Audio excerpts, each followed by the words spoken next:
la criminalité, c'est un cycle. Et tu vois, le nouveau procès va se dérouler sans qu'aucun témoin ne se présente à la barre. L'histoire des criminels racontée par l'unique journaliste d'enquête, Félix Séguin. Félix, je me tanne pas de l'histoire de l'Office de consultation publique de Montréal. Chaque jour, j'espère qu'il va y avoir un nouveau texte. Je me tanne pas de ça. Et écoute, ceux qui n'ont pas vu JE, allez taper sur votre furteur préféré, JE TVA. Vous allez tomber sur une page en rattrapage. Vous allez pouvoir voir ce topo de JE qui a été fait et qui a été diffusé vendredi dernier. Quand tu rentres dans le bureau, puis tu dis, j'aimerais vous me poser des questions, puis on dit, on va faire venir la sécurité, puis sortez de là, puis on va faire venir la sécurité. Et t'es là, attends une minute, vous êtes un organisme paramunicipal, vous avez des comptes à rendre, et eux autres, c'est comme si c'était une entreprise privée, là. On répond pas. D'abord, il y a des règles, puis c'est intéressant, peut-être éclairant pour le public de savoir qu'il y a des règles dans ce type d'entrevue là que l'on fait lorsqu'on décide de se présenter dans les bureaux de quelqu'un ou au domicile de quelqu'un. C'est que toutes les autres méthodes ont échoué. Ce n'est pas du journalisme d'embuscade. Dans le cas de l'Office de consultation publique de Montréal, cela faisait au moins un mois que nous posions des questions sur leurs dépenses, demandions des factures, demandions des justifications, demandions moult et moult questions.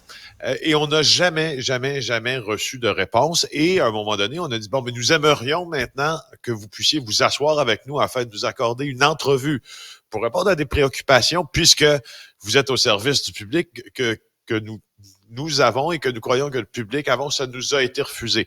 Alors, c'est là qu'on a décidé de se rendre dans les plus hauts étages d'un immeuble de la rue Cathcart à Montréal, au cours Mont-Royal, pour tenter d'en savoir plus. Et la scène qui a été croquée là, où Guy Grenier nous dit « J'appelle la sécurité, vous sortez », et où Isabelle Beaulieu, quand elle nous voit arriver, elle se tourne vers Guy Grenier et elle lui dit « Guy, help. » Et là, tout le monde est un peu... C'est cette scène-là. Voilà, c'est comme ça. C'est la genèse de cette scène-là, c'est ceci. Et là, donc, on apprend, justement, dans le topo de JE, à un moment donné, vous demandez les factures d'une de leurs nombreuses visites au restaurant. Il faut dire que la présidente est allée 77 fois au resto en un an. C'est énorme. C'est 2 fois par semaine, presque. Donc, là, vous voulez savoir avec qui ils étaient et qu'est-ce qu'ils ont commandé. Et là, vous avez la facture et tout est cavardé. Ouais, ça, je vous conseille d'aller voir l'article du Journal de Montréal ce matin de Dominique Cambon-Goulet et d'Annabelle Blais. C'est que on est rendu à la journée, puisque tu ne te tannes pas justement là de connaître de nouvelles informations au sujet de l'OCPM. On expose toute notre démarche au complet là dans cet article-là aujourd'hui ou presque, et on dit ce qu'on a demandé, puis on montre ce qu'on a reçu. Alors oui, les factures de restaurant que l'on a demandées, on les voit là dans le journal aujourd'hui, là presque complètement caviardées. Je vais juste te dire une chose aussi que tu trouveras probablement très amusante. Quand tu as parlé, et d'ailleurs j'ai reparlé de cette expression que tu as utilisée hier toute la journée, de l'enfumage, là, quand on se fait enfumer là, par un paquet de réponses, là, qu'on répond toujours à côté de la question, on parle dans de grands concepts pour noyer dans un charabia de notre intervieweur. Quand on a demandé à l'Office de consultation publique les factures de restaurants, les factures de voyage, on s'est adressé à l'Office de consultation publique par la loi d'accès à l'information. Pour ceux qui ne savent pas c'est quoi, c'est une loi qui permet d'avoir accès aux documents publics. Il y a plusieurs articles désuets d'ailleurs dans cette loi-là là, qui font en sorte qu'on caviarde beaucoup de documents qu'on remet aux journalistes, notamment quand il y a un tiers d'impliqué. Notamment, on caviarde des détails, c'est-à-dire qu'on sait que ça a coûté, je sais pas moi, 200 $ au restaurant, mais on sait pas exactement ce qu'on a mangé. Pourtant, c'est très, très pertinent. Parce que si la personne a dépensé 200 $ chez Alexandre puis elle était seule, a commandé beaucoup d'affaires sur le menu. Si elle n'était pas seule, on veut savoir avec qui.